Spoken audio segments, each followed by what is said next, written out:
मस्त लगत है कि नहीं? मस्त लगत है कि नहीं? बतावा बता दी। लाखों ठोकरों के बाद भी संभलता रहूँगा, गिरूँगा फिर उठूँगा और चलता रहूँगा। ठीक है, समझ में आया कि नहीं?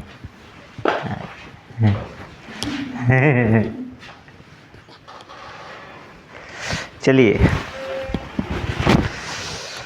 नमस्कार मित्रों, जय हिंद जय भारत। आप सभी का स्वागत है स्वयं सर बस्ती वाले यूट्यूब चैनल पर। भैया हम लेकर आ गए हैं बेसिक मैथ और बहुत धमाकेदार मैथ लेकर आए हैं। ठीक है, इतना धमाकेदार मैथ लेकर आए हैं कि अगर आप पढ़ लेंगे तो कभी भूलेंगे नहीं।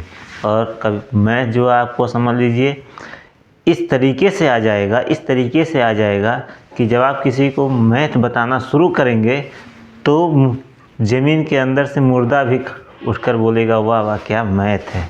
चलिए हम शुरू करते हैं भैया मैथ की क्लास। कल आपको सिलेबस बता दिए थे और आज हम स्टार्ट करते हैं जो है एकदम बेसिक से, एकदम पहला चैप्टर से, एकदम समझ लीजिए जीरो से हीरो तक मैथ। और मैथ इस तरह से सीखिए भाई कि जब आप किसी को कोई क्वेश्चन का आंसर बताइए ना तो समझ लीजिए आत्माएं भी बोलें वाह क्या मैथ है। चलिए शुरू करते हैं भैया। कल ही बताए थे हम कि जो चैप्टर होगा वो पहला होगा क्या, संख्या और संख्यात्मक प्रणाली। ठीक है, क्या होगा, संख्या और संख्यात्मक प्रणाली, ये पहला चैप्टर होगा। एकदम बेसिक से बताने वाले हैं और एकदम जीरो से हीरो तक। ठीक है, तो आप भी चाहते हैं कि मुर्दों को गणित सिखाना तो पहले आप सीखिए और आप हमसे सीखिए, आप जाकर मुर्दों को गणित सिखाइए। ठीक है, देखिए सबसे पहले मैं आपको बता दूं, गणित जो होता है वो दो होता है, ऐसे बोल सकते हैं, एक अंक गणित और दूसरा बीज गणित। ठीक है, जो पहले 6, 7, 8 में पढ़ाया जाता था बच्चों को, हम भी प्राइमरी में पढ़े हैं तो हमको भी दो बुक पढ़ना पड़ता था, एक अंक गणित और दूसरा बीज गणित। अब तो एक ही बुक है, उसी में अंक गणित है, उसी में बीज गणित है। तो जब हम पढ़ रहे थे तो अंक गणित का अलग और बीज गणित का अलग। ठीक है, तो हम बात करते हैं अभी अंक गणित के बाद में, क्योंकि सिलेबस के बारे में भी आपको हम बताए थे कल, कहे थे भाग 1 है और जब ये पूरा ख़त्म हो जाएगा तो भाग 2 सिलेबस आपको बताया जाएगा जिसमें बीज गणित के भी पार्ट रहेंगे। ठीक है, चलिए देखिए, अंक गणित में कुछ संकेत होते हैं। क्या होते हैं भाई? कुछ संकेत होते हैं जिससे संख्याओं को प्रदर्शित किया जाता है। ठीक है, अब उन संकेतों की संख्या कितनी होती है? तो उन संकेतों की संख्या होती है 10। ठीक है, और उन्हीं संकेतों को ही क्या कहते हैं भैया? अंक कहते हैं। यानी परिभाषा आप सीधे देख लीजिए और रफ कॉपी पेन से नोट कर लीजिए, बहुत इंपॉर्टेंट है। अंक गणित में संख्याओं को दर्शाने के लिए 10 संकेत होते हैं। कितने संकेत होते हैं भैया? 10 संकेत होते हैं। कौन कौन से होते हैं? 0, 1, 2, 3, 4, 5, 6, 7, 8, 9। ठीक है, यानी ये 10 संकेत हैं और इन्हीं संकेतों को क्या कहते हैं मेरे लाल? अंक कहते हैं। क्या कहते हैं? अंक कहते हैं। इतनी बात आपको समझ में आ गई? ठीक है, अब ये जितने भी संकेत हैं जिनको हम क्या कहते हैं? अंक कहते हैं, वो सब क्या है? अकेले हैं। और जो अकेले होते हैं उनको इकाई कहा जाता है। जो अकेले होते हैं उनको क्या कहा जाता है? इकाई। जो सिंगल होते हैं उनको इकाई कहा जाता है। समझ में आया ना? और जब ये इकाई आपस में मिलते हैं, मतलब दो इकाई आपस में जब मिलते हैं तो बनता है क्या भाई? दहाई।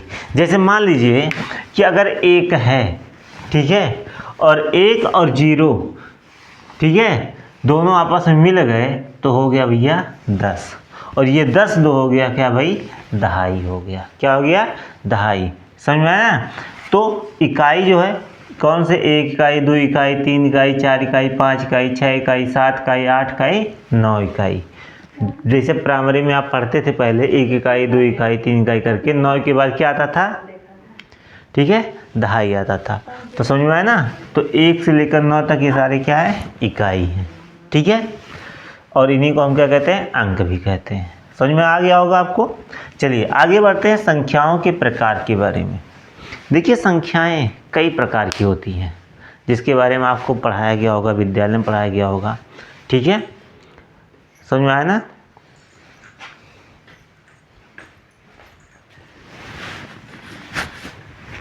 जिसके बारे में आपको क्या बताया गया होगा, विद्यालय में बताया गया होगा संख्याओं के बारे में। हम भी संख्याओं के बारे में समझ रहे हैं। पहला जो होता है वो प्राकृतिक संख्या होता है। क्या होता है? प्राकृतिक संख्या। बहुत लोगों के दिमाग में आएगा कि प्राकृतिक संख्या क्या होता है।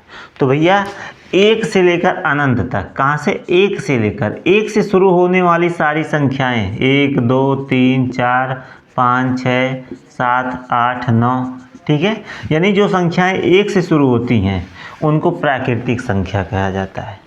आपको समझ में आ गया होगा। आपसे अगर कोई पूछ लिया कि नेचुरल नंबर क्या होता है, प्राकृतिक संख्या क्या होता है, तो आप उसको सीधे सीधे बता दीजिए कि जो संख्याएं 1 से शुरू होती हैं उन्हें प्राकृतिक संख्या कहते हैं। ठीक है, ये चीज़ उसको समझा दीजिएगा अगर कोई आपसे पूछेगा। ठीक है, दूसरा नंबर क्या आता है भाई? पूर्ण संख्या आता है। कोई आया पूछा भाई किस क्लास में पढ़ते हो? बताओगे कक्षा 6 में पढ़ते हैं। आपसे कोई पूछ लिया कि बताओ 6 में पढ़ते हो, पूर्ण संख्या क्या होता है, वो बना लोगे।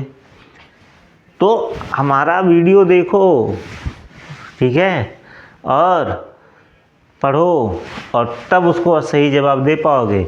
अगर आपसे कोई पूछे कि पूर्ण संख्या क्या होता है तो उसको बता दो 0 से शुरू होने वाली सभी संख्याएं, यानी सभी संख्या मतलब क्या होता है? जो संख्या 0 से शुरू होता है, यानी 0 1 2 3 4, ठीक है, अनंत तक, उसे क्या कहते हैं? पूर्ण संख्या कहते हैं। देखो अगर 1 से शुरू करोगे, किससे? 1 से शुरू करोगे तो प्राकृतिक संख्या, और इसी के आगे अगर 0 लगा दिए तो ये क्या बन गया?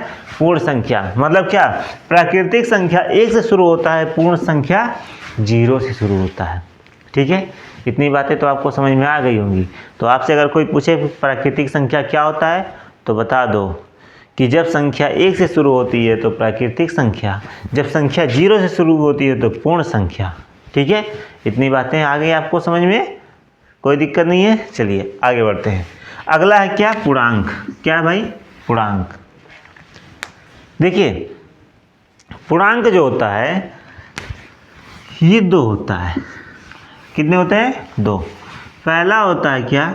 धनात्मक पूर्णांक। कौन सा पूर्णांक? धनात्मक पूर्णांक। और दूसरा क्या होता है भाई? ऋणात्मक पूर्णांक होता है। समझ में आया ना? ऋणात्मक। देखिए जब भी पूर्णांक होता है तो धनात्मक ऋणात्मक दोनों होता है, यानी 0 के बाद वाला रहेगा तो 1 2 3 4 5 6 7 ऐसे जाएगा प्लस में। फिर 0 के पहले आएगा तो -1 -2 -3 -4 -5। ठीक है, तो इस प्रकार से अगर आपको संख्या दिखाई दे, ठीक है, जो प्लस और माइनस दोनों में हो, जो प्लस और माइनस दोनों में हो, मतलब धनात्मक हो, ये सारी क्या है? धनात्मक है, और इधर सारी क्या है? ऋणात्मक है, तो उसे हम क्या कहते हैं भैया? पूर्णांक कहते हैं। क्या कहते हैं? पूर्णांक। एकदम अच्छे से समझ लीजिए क्या कहते हैं? पूर्णांक। देखो 0 जो होता है वो ना तो धनात्मक होता है ना तो ऋणात्मक होता है, ठीक है, लेकिन 0 के पहले ऋणात्मक, 0 के बाद धनात्मक होते हैं। इतनी बातें आपको समझ में आ गई? कोई दिक्कत नहीं? कोई दिक्कत नहीं है ना? कोई दिक्कत तो फटाफट कमेंट कर दीजिए, कोई दिक्कत नहीं है, सारे कमेंट का जवाब दिया जाएगा। ठीक है, और कोई प्रश्न हो आपके मन में मैथ से संबंधित तो वो भी कमेंट में कर दीजिए, उसका सॉल्व जो है जब हम क्लास रिकॉर्ड करेंगे तो उसमें आपको लास्ट में बता देंगे। ठीक है, चलिए आगे बढ़ते हैं। पूर्णांक के बाद आता है क्या भाई? सम संख्याएं। क्या आता है? सम संख्याएं। सम मतलब क्या होता है? समान। सम संख्याएं क्या होता है भाई? देखो वे संख्याएं जिसमें भाग अगर किसी संख्या से दिया जाए तो पूर्ण रूप से कट जाए, उसे कहते हैं सम संख्या। जैसे मान लीजिए कोई संख्या है और किसी संख्या से भाग दिए, अगर पूर्ण रूप से कट गया, कोई शेषफल नहीं बचा, कोई भी शेषफल नहीं बचा, तो उसे क्या बोलते हैं? सम संख्या। क्या बोलते हैं? सम संख्या। ठीक है, एग्जाम्पल दे देते हैं। क्या देते हैं भाई? एग्जाम्पल दे देते हैं, बहुत अच्छा एग्जाम्पल है। ठीक है, जैसे मान लीजिए 10 है, ठीक है, अब 10 में हम 2 से भाग दे दिए। किससे भाग दे दिए? 2 से, तो 2 5 10। कोई शेष बचा? कोई शेषफल बचा? नहीं बचा ना, बचा? नहीं बचा। तो जब शेष फल नहीं बच रहा है तो 10 क्या हो गया? सम संख्या हो गया। क्या हो गया? सम संख्या हो गया। इसी तरह से और बहुत सारे एग्जाम्पल आप देख सकते हो। जैसे मान लीजिए क्या है, 16 है, ठीक है। अब 16 में अगर आप 8 से भाग देंगे तो 8 दूनी 16, कट गया। कोई शेष फल यहाँ बचा? नहीं बचा। तो 16 भी क्या है? सम संख्या है, ठीक है। अगला टॉपिक क्या है भाई? विषम संख्या। देखिए, जिस संख्या में भाग देने पर शेष फल बचे, क्या बचे भैया? शेष फल, ठीक है। क्या बचे? शेष फल बचे, उसे विषम संख्या कहते हैं। क्या कहते हैं? विषम संख्या कहते हैं। बहुत आसान परिभाषा है और इस परिभाषा को आप कर लीजिए, रट लीजिए। जैसे मान लीजिए हम 5 में भाग देते हैं किसी संख्या से, 2 से भाग देते हैं, तो 2 दूना 4 और 5 में से 4 जगह कितना बचेगा भैया? 1। तो इसमें देखो एक शेष फल बच गया। कितना शेष फल बच गया? 1 बच गया। इसी तरह से हम लेते हैं क्या? 13 ले लेते हैं। क्या लेते हैं? 13। 13 क्या है? विषम है। 5 क्या है? विषम है। 3 क्या है? विषम है, ठीक है। अगर मान लो हम इसमें 6 से भाग देते हैं तो 6 दूना 12, तब भी कितना शेष बच गया? 1 बच गया। तो आप ऐसे बता सकते हैं कि जिस संख्या में भाग देने पर शेष फल नहीं बचता है उसे हम क्या बोलते हैं? सम संख्या बोलते हैं। और जिस संख्या में भाग देने पर शेष फल बचता है उसे हम क्या कहते हैं? विषम संख्या बोलते हैं। इतनी बातें आपको समझ में आ गई, ठीक है। तो ये क्या था? बेसिक मैथ है, एकदम समझ लो 0 से हीरो तक। अगर आपको बिल्कुल मैथ नहीं आता, अभी आपको ना ये सारी चीज़ें पढ़ा रहे हैं ना, परिभाषा बता रहे हैं, मैथ क्या होता है ये बता रहे हैं, ठीक है। मैथ आप लोग को हम सिखा रहे हैं, पढ़ा नहीं रहे हैं। समझ लो अगर मैथ पढ़ लोगे तो समझ लो एकदम 9-10 में तो एकदम ट्रेंड हो जाओगे, एकदम वैशाली एक्सप्रेस, ठीक है। चलिए, तो इस प्रकार जो है क्लास करिए भाई, ठीक है।